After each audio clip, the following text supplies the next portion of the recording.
We are winning at this game called life on this fine Tuesday. Happy Tuesday, everyone. It's Victorious Voices. Here we are. Let me transition this real nice. Watch how this goes. What? Oh my God, I'm turning into a pro. Good morning. I'm not doing a breathing exercise with you. I'm not doing it. Morning. You inhale peace, joy, love, harmony, and exhaling anxiety, depression, all that. And frustration and irritation and anything that's going to prohibit your life of the true freedom that you know you deserve internally. I love that exercise. I know. He wanted me to do that exercise this morning, but if I do it, I probably will fall asleep. So I want to be very much present because I feel like we have an amazing topic this morning to discuss. And I feel like it's very valuable and it's very important for us to be able to spread the message. And we will, at the end of this, be able to do a breathing exercise technique so that we can do it by example and also pass on the information to you all. Oh, so you're going to give it to us at the end. At the end. See, people work differently, right? Like Niki comes in here, she's energetic, she has an agenda. It's like, okay, what she's going to speak on about. And me, like, I need a kickstart, right? Like, and so different people, different strokes for different folks, right? So just giving you guys some perspective on different perspectives. Yes, different perspectives. Love that. Okay, so good morning, everyone. My name is Niki Martinez. My pronouns are she, her, we. We are Victorious Voices. We are here live. So how are you feeling today? I am feeling victorious. Are you? Winning. It's like kids of I am feeling so many different things, but I'm feeling excited. I'm feeling appreciated, and I'm feeling generous. So that's how I'm feeling today. And sometimes it's hard just to pinpoint I can't a ever specific feeling. And for me, it's because I'm just all over the place. Like, being that I'm all over the place, and I'm just being honest with you guys. Like, I'm on like this project, that project, and like this project's going excellent, and this project needs some support. And so it just this different inconsistent cycle of feelings that just come. And so right now we're on Victorious Voices. We're on Victorious Voices. So what? We have to show up for our people. Yeah. I love that. So I'm going to start out with a quote, right? As I do, I'm going to give you something to ponder on. Are you ready for it? I'm ready for it. Are you sure? No, but I'm ready for it. I know you're ready for it. You stay ready, so you ain't ever got to get ready. I'm already knowing that. So what we're talking about today is we're talking about mental health, right? And the challenges that we face in mental health. But what we're also talking about is the experiences of the mental health challenges and the things that we were subjected to while we were incarcerated. And then also to overcoming those mental health challenges upon release and letting our folks know that there's services that are out there and that people are supported. And I think that's the biggest thing. I read a quote this morning, and one of the things was, just knowing that you're not suffering alone is key. And a lot of times, there's so much stigma behind mental health, and there's so many things that don't get discussed due to shame, due to fear, due to all these other, imaginary, I think, stigmatisms that have been placed on it due to other things. But really, in all actuality, we've all experienced those emotions, right? And I think that's the thing that connects us. And it's our perspective on our mind that ultimately fuels us to make decisions and have our own judgments. And I think so bringing awareness to this mental health is important. So with that, I'm going to read this quote. If we start being honest about our pain, our anger, and our shortcomings, instead of pretending they don't exist, then maybe we'll leave the world a better place than we found it. And that was by Russell Simmons. And I just thought that was so, a lot of times we get so caught up in our own mentality about, like I said, like the shame or the fear or isolation that creates us to just ruminate in our own pain that ultimately it creates the negative consequences for ourselves, and it and it fuels our mental health to deteriorate, right? And I think of all of the different things that we experienced, and it's important, if nothing else, to, once you have the awareness, and once you speak to it, right, then it loses its power. And I think that that's really kind of an important conversation to have. It definitely is. And like as you're speaking, the quote, and I'll be honest, like I tend to sometimes hide like my fear, my pain, what's going on with me being in a position of leadership. Sometimes leaders like just hide that because of the employees, the community, the youth individual families that we work with. So that's a process, right? That needs to be like understood. As I'm looking up at the comments on the Facebook screen, I see justice for Munoz, right? Liz and Carlos, and we're always giving perspective on like our experience and the mental health, the suffering that we experience in the incarceration, and the system induced traumas that we went through, and like our mental health and inhumane isolation, torture. But then the perspective of the families that have experienced being victimized, and victimized in ways of losing their loved ones, right? Like their mental health, like what does that feel like going into uh a courtroom and confronting the person that did harm to you. Like I can't even put myself in that situation or circumstance, right? So these are all different. We're all affected Right. by this mental health, the whole COVID-19, uh the school systems, the kids on probation, on parole, the families that have been victimized by harm. Like this goes on and on and on. The whole COVID-19. Look, in the education system, the kids were given a laptop, right? Okay, here's a laptop. You got to learn from the house. And so during that time, that was all the families across the United States and the world were trying to figure it out. That laptop was the starting point of like getting them used to some type of technology, which led into the Instagram. That was already there in place, but now it's like, okay, everything's technology. This is my world. This is what I'm living. Like, so that affected the mental health as well. Mm-hmm. Yeah, for sure. So this is definitely a conversation that needs to be had. Mental health is important, and you don't have to, like I said earlier, be lived experience to experience it. So what do we do?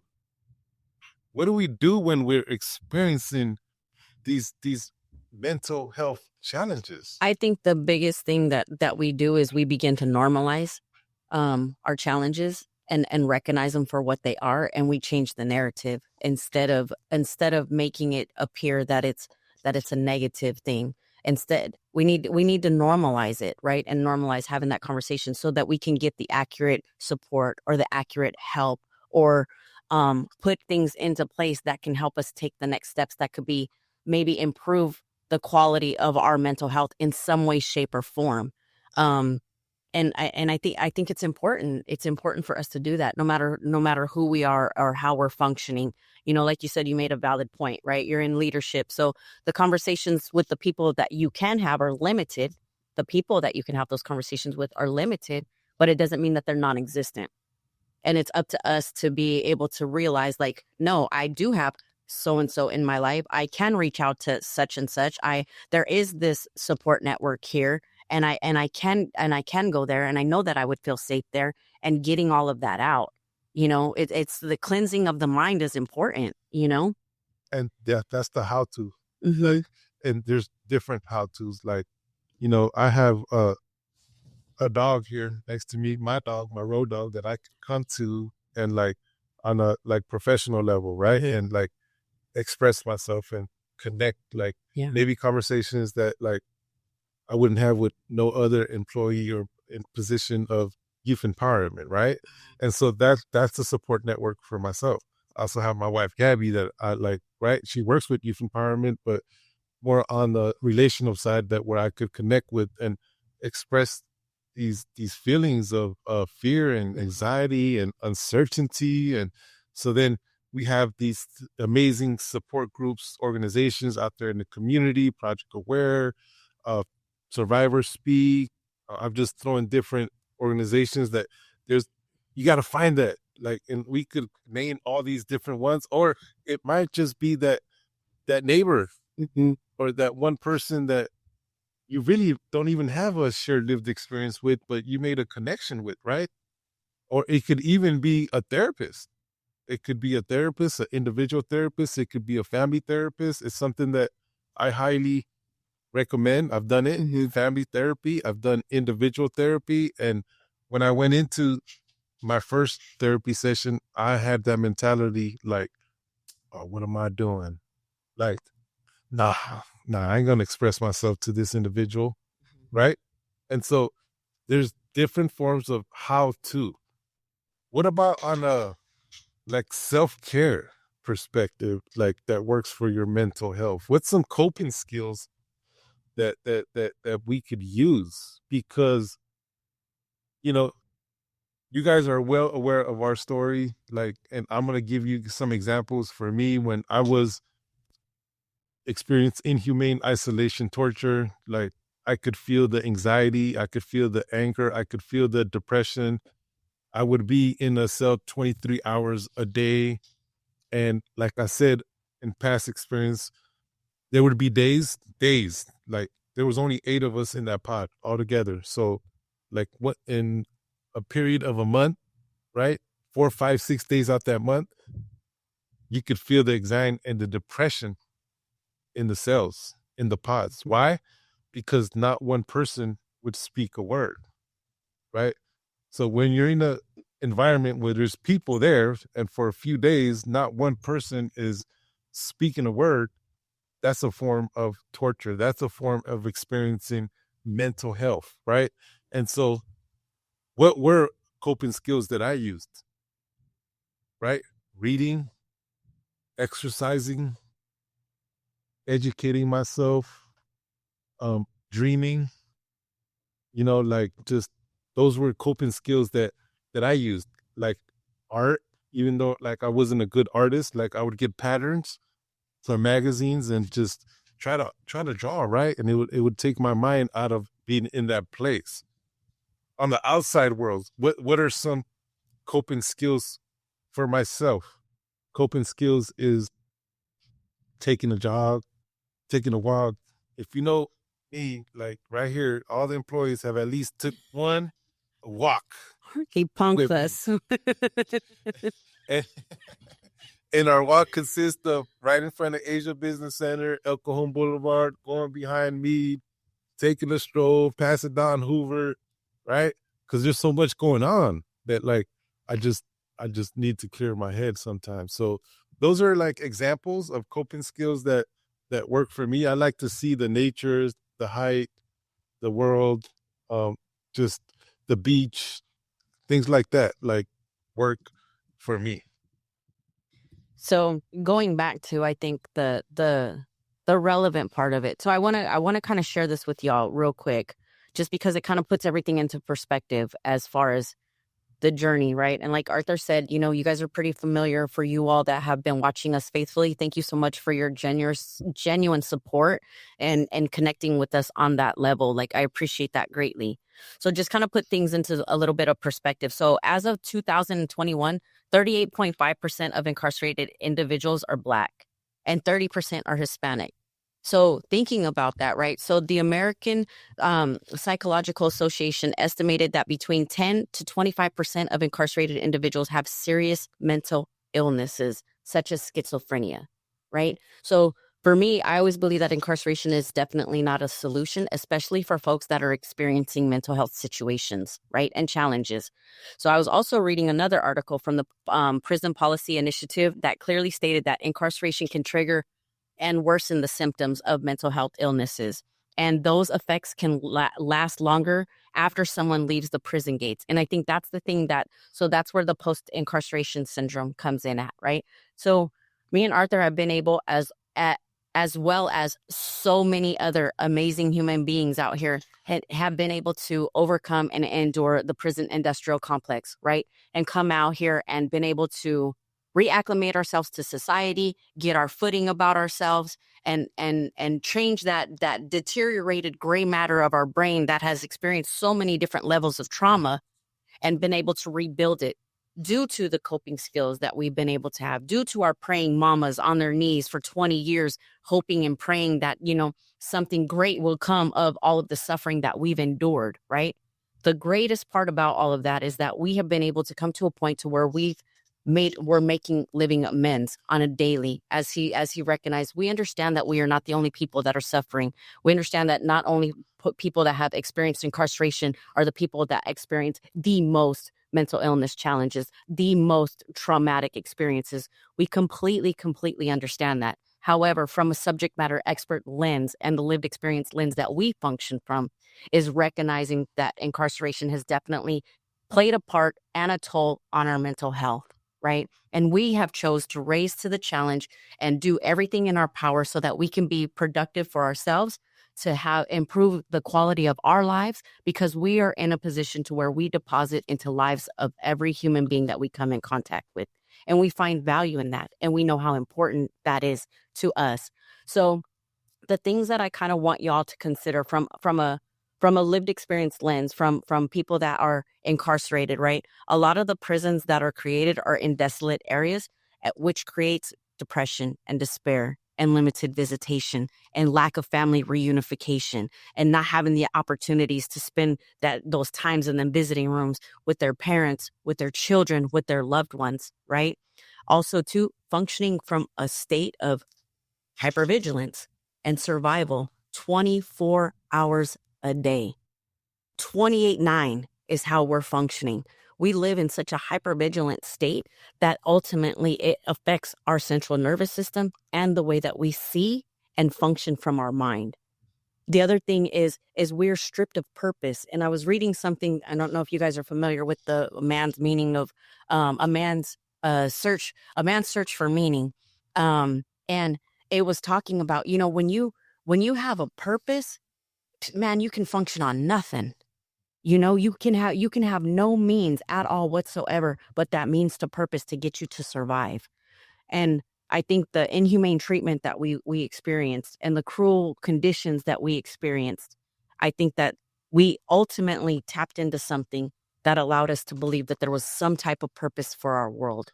I know when I was in the segregated housing unit and I was experiencing isolation torture, and they had stripped me of everything, and they weren't bringing me toilet paper, and they weren't bringing me pads, and they had stole my toothbrush and took my blankets, and I was in this concrete cell with nothing, right? I remember, like, I didn't know if I was going to make it. Like, I really struggled, like, bad. I didn't know if I was going to make it. And I already had the mindset that I was already never going to get out of prison anyway. So I was already struggling mentally, so the fact that we get to the point to where, you know what, there's got to be something bigger and better than this. And I have to have a purpose. And today my purpose is, of course, for my victims and the people that I harmed, but it's coming from that mindset and realizing that there's so much value in who we are. And it is up to us, I believe, to not let our current situation, our circumstances, break us. We cannot let our current situation and circumstances break us. It's temporary. What we are enduring is temporary. And the mind is a powerful, powerful, powerful tool. It can convince us of anything. I watched The Secret, and they said, you can sit there and you can imagine yourself running and working out on a machine, and your body will start to respond as if it's actually running. That's how powerful our mind is. Our mind is a powerful thing, and we can create whatever it is that we want and we need for ourselves if we have the capacity to do that mentally. Yeah. So, Yeah, and the tools are how. Like, this conversation was educational, but like the how to. So connect with a friend, connect with a mentor, join a support group, connect with a therapist, connect with a family therapy. Those are just different ways of just giving the community some tools on how we're able to work with our mental health, and then being honest. and identifying what we're going through, whether it's fear, and fear is a hard word to use, especially in Latino culture and the African American culture. Like, no, hell no, I ain't afraid. Like, that's a powerful word. Mm-hmm. But that's the reality in a lot of youth individuals and family. We're just afraid to admit it. So those are just tools that our, community, Victorious Voices community could use. And if this is a live conversation, this ain't just mental health awareness month. And no, this needs to be mental health awareness month, every day. Like, there needs to be awareness in it. In particular, what we've all experienced with COVID-19. I was having a conversation today with, why the spike of violence, like, and, why things have happened in the community ever since COVID-19. Now things are picking up, right? And we're able to connect with our youth individual, and we're able to be in person and build relationships. But why? And it was hard for me to express it. There's all kinds of different reasons of why, right? Technology, social media, um, our youth having a sense of belonging. They're finding it in Snapchat, Instagram, right? That's where it's at. Some, right? So there's all these different perspectives that's happening right now, but it all boils down to everyone wants to belong to something, to have that sense of purpose of whatever that is.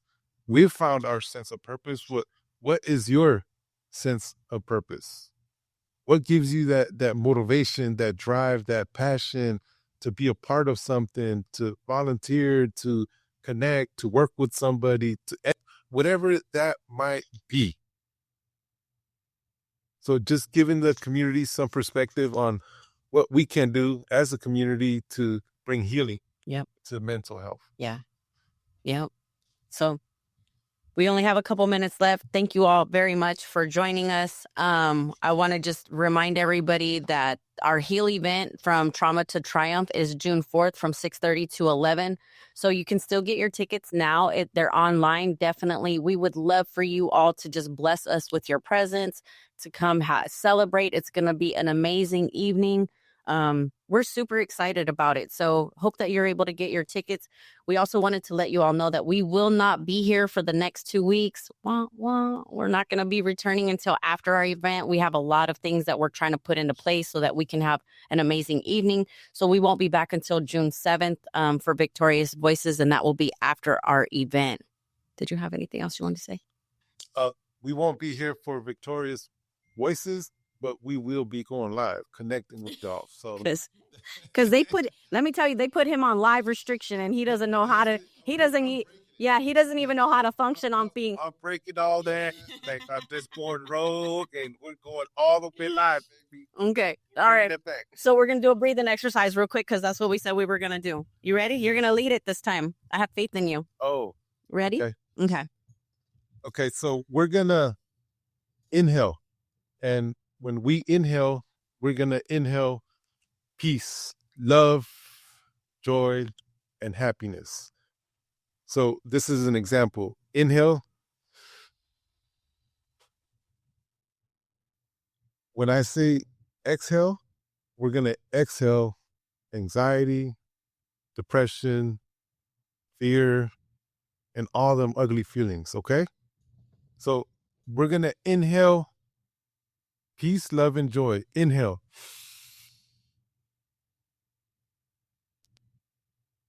Exhale anxiety, depression, ugly feelings.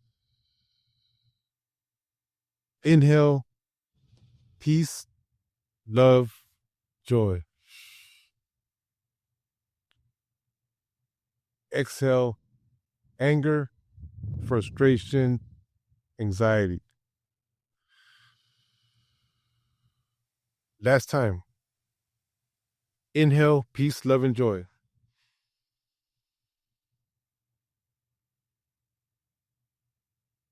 Exhale all that ugly stuff.